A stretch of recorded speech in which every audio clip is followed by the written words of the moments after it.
الحمد للہ رب العالمین والصلاة والسلام علی سید الانبیاء والمرسلین۔ مجھے کہا جاتا ہے کہ تم پینٹ شرٹ کے اتنے خلاف کیوں؟ میں یہ کہتا ہوں کہ یہ جائز تو ہے، لیکن یہی وہ آسان راہ ہے جو مسلمانوں کو حرام کاموں میں جا پڑنے کے لیے مددگار ثابت ہو رہا ہے۔ یہ جب مسلمان سنتوں سے دور ہوتا ہے تو کفار کے لباس کو اپنا لباس سمجھتا ہے، ان کے اطوار کو اپنے اطوار بنا لیتا ہے، ان کی باتوں کو اپنے اوپر اپلائی کرنے کی کوشش کرتا ہے، تو پھر اس کا نتیجہ کتنا بھیانک اور عجیب ہوتا ہے، اس کا اندازہ اسے یہاں تو نہیں لیکن آخرت لیکن کچھ آنکھوں دیکھی بات میں آپ سے شیئر کرنا چاہوں گا کہ فلموں نے ہمارے آج کل میں کچھ عجیب کیفیت سے گزر رہا ہوں، کیونکہ میں نے گزشتہ دنوں میں سے ایک دن اپنے ہم جماعت بچوں کو دیکھا کہ انہوں نے سافٹ ڈرنک کو یوں ہوا میں اڑایا،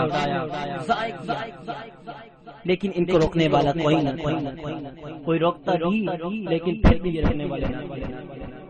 اسی دوران میں دیوانہ وار کبھی ادھر بھاگتا کبھی ادھر بھاگتا کہ ہے کوئی جو انہیں روکے، اس نعمت خداوندی کو ضائع کرنے سے انہیں روکنے والا کوئی تو ہو۔ انہوں نے نہ صرف سافٹ ڈرنک کے ڈھکن کھول کر ہوا میں چھالا، بلکہ اسے ایک دوسرے پر گرا کر کپڑوں کو بھی خراب کیا۔ میرا لباس عزت میں آ گیا۔ یقیناً یہ سب فلموں کی نحوست ہے۔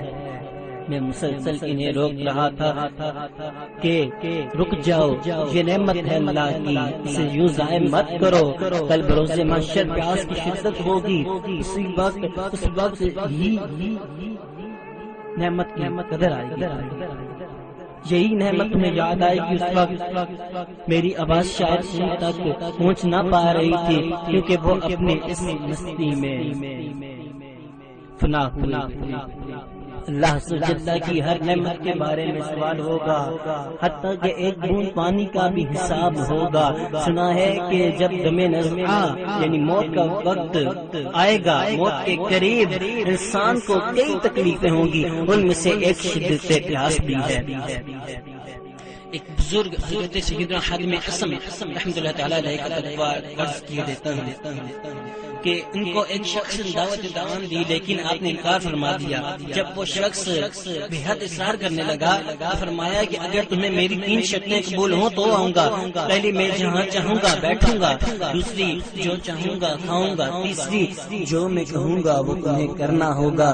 اس مالدار نے یہ 3 شرائط منظور کر لی۔ دعوت والے دن اس نے تکلف کھانے کا اہتمام کیا۔ اللہ کے ولی کی زیارت کے لیے بہت سے لوگ جمع ہو چکے تھے۔ وقت مقررہ پر حضرت سیدنا حاتم اسم رحمۃ اللہ تعالی علیہ بھی تشریف لے آئے اور آتے ہی جوتے اتارنے کی جگہ پر بیٹھ گئے۔ میزبان چونکہ یہ شرط مان چکا تھا، حضرت حاتم اسم جہاں چاہیں گے بیٹھیں گے، لہٰذا بے بس ہو کر رہ گیا۔ کچھ دیر بعد کھانا شروع کرنے کا اعلان کیا گیا تو لوگوں نے طرح طرح کے لذیذ کھانوں پر ہاتھ صاف کرنا شروع کر دیے، لیکن اللہ عز و جل کے ولی نے اپنی جھولی میں ہاتھ ڈال کر سوکھی روٹی کا ایک ٹکڑا نکالا، ناول فرمانے لگے۔ میزبان اس مقام پر بھی کچھ نہ کہہ سکا۔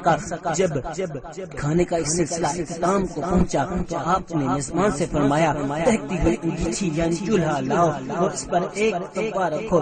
آپ کے حکم کی تعمیل کی گئی۔ جب وہ توا آگ کی تپش سے ہو گیا تو آپ اس پر ننگے پاؤں کھڑے ہو گئے اور اپنا محاسبہ کرتے ہوئے ارشاد فرمایا، میں نے آج ایک سوکھی روٹی کھائی ہے، اور توے سے نیچے لے آئے۔ پھر حاضرین سے فرمایا، پچھلی شرط کے مطابق آپ بھی اب باری باری اس توے پر کھڑے ہو کر اپنے کھانے کا حساب دیجیے۔ یہ سن کر لوگوں کی چیخیں نکل گئی اور بے یک زبان ہو کر بول اٹھے، حضور یہ تو آپ کی کرامت ہے کہ آپ اللہ سبحانہ وتعالی کے ولی ہیں، آپ توے پر کھڑے ہو سکے، ہم گناہ گاروں میں اتنی سکت کہاں کس پر کھڑے ہو سکیں۔ آپ رضی اللہ تعالی عنہ نے دعوت محاسبہ دیتے ہوئے ارشاد فرمایا، اے لوگوں وہ وقت یاد کرو جب سورج جو آج کروڑوں میل دور ہے صرف 1.25 میل دور ہوگا، آج اس کی پشت ہماری جانب ہے، اس سے اس کا اگلا حصہ ہماری طرف ہوگا، زمین تانبے کی ہوگی۔ اس دہتی ہوئی زمین کا تصور کرو اور اس گرم تبے کو دیکھو، یہ تو دنیا کی آگ سے گرم ہوا ہے، اس کی تپش تو انگارے کی مانند دہتی ہوئی تانبے کی زمین کے مقابلے میں کچھ بھی پھر آپ نے یہ آیت مبارکہ تلاوت کی ثم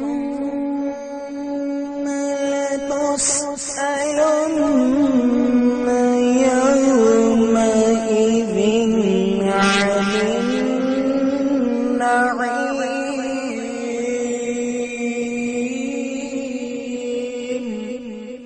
ترجمہ کنز ایمان، پھر بے شک ضرور اس دن تم سے نعمتوں کی پرسش یعنی پوچھ گچھ ہوگی۔ پارہ 30 یہ سن کر لوگ دھاڑے مار مار کر رونے لگے۔ اب بتاؤ ان لوگوں جنہوں نے یہ نعمت کی ناقدری میں توبہ کر لے توبہ، رب کی رحمت ہے بڑی، کر لے توبہ رب کی رحمت ہے بڑی، قبر میں برنا سزا تو توبہ کر آئندہ کالج میں جا یوں نہ کرنا۔ اللہ تعالیٰ مجھے اور تم سبھی کو اپنے نعمت قدر نصیب فرمائے۔ اللہ عز و جل ہماری بخشش و مغفرت فرمائے، آمین۔